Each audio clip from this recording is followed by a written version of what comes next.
পটুয়াখালীর লোহালিয়া নদীর তীর দখল করে গড়ে উঠেছে একের পর এক ডকইয়ার্ড। কোনো ধরনের অনুমোদন ছাড়াই বছরের পর বছর ধরে চলছে জাহাজ ও ট্রলার নির্মাণের এসব কারখানা। এতে একদিকে যেমন মারাত্মকভাবে ক্ষতিগ্রস্ত হচ্ছে নদীর পরিবেশ, অন্যদিকে সংকুচিত হয়ে পড়ছে সদরঘাট এলাকার গুরুত্বপূর্ণ নৌপথ।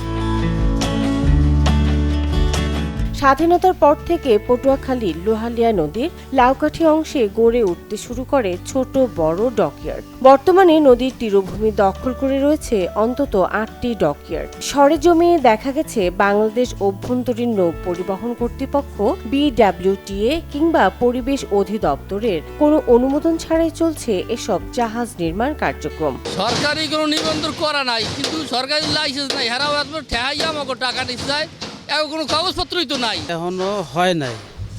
যে ব্যবসা বাণিজ্য যে 1 বছর হয়েছে, এতে ডগের খরচ আসে না। তারপর সম্পদ টিকেইতে হইলে, রাখতে হইলে ডগ করাইতে হইবে। BWTর আমরা আবেদন করছি, আমরা এখন আবেদনও চলমান আছে। আমরা কাগজ দিলে ঠিক আছে, সরকারের মতামত নিয়ে আমরা চলতে পারবো। আমাদের এখানে 5 জন আমরা ওয়ার্কশপ কর্মকর্তা, যারা ওয়ার্কশপ চালাই নিজেরা, এরা 5 জন আছি। আর এর ভিতরে মোটামুটি শতাধিক শ্রমিক আমরা মিলেমিশে কাজ করি। এই তো এখন দেশে লোহার দাম বেশি এবং লঞ্চের চলাচল কমিয়ে যাওয়ার কারণে আমাদের কাজের অনেক ঘাটতি। যে পরিমাণ কাজের দরকার সে পরিমাণ কাজ আমাদের নাই। আর দ্বিতীয়ত এখানে BWT এর কর্মকর্তারা মাঝে মধ্যে বলে যে নদীর মোহনায় অবৈধ স্থাপনা আপনারা রাখতে পারবেন না। বছরখানেক আগে BWT এর বালি খনন করার কাজের জন্য ওনারা আসছে, রেল লাইন ট্রেন উড়িয়ে ফেলাই দিয়ে গেছে। তো এখন আবার একজন আসছে, ওনার নাম তুষারবাবু।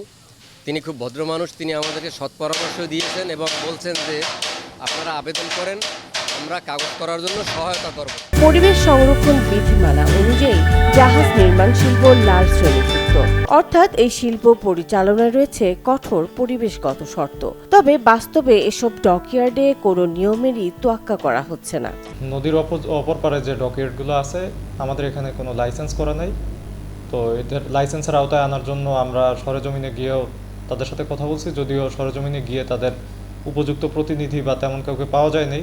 তারপরও বিদ্যমান যারা ছিল ওয়ার্কশপের, তাদেরকে আমরা লাইসেন্সের আওতায় আসার জন্য আহ্বান জানানো হয়েছে এবং অবহিত করা হয়েছে। বিষয়টা ব্যর্থতায় তাদের বিরুদ্ধে আইনানুগ ব্যবস্থা নেওয়ার কথাও বলা হয়েছে। তো তারা এখনও রেসপন্স করে নেই। আমরা তাদের লাইসেন্সের আওতায় আনার জন্য প্রধান দপ্তরের পরবর্তী নির্দেশনা মোতাবেক ব্যবস্থা গ্রহণ করব। লোহালিয়া নদী দেশের অন্যতম গুরুত্বপূর্ণ নৌপথ, কিন্তু অবৈধ ডকইয়ার্ডের দখলে দিন দিন সংকুচিত হয়ে পড়ছে নদীর স্বাভাবিক গতিপথ, ব্যাহত হচ্ছে নৌযান চলাচল। দ্রুত কার্যকর ব্যবস্থা না নেওয়া হলে পরিবেশ ও নৌপথ দুটোই মারাত্মক ঝুঁকিতে পড়বে বলে আশঙ্কা সংশ্লিষ্টদের। Desk report, channel 24।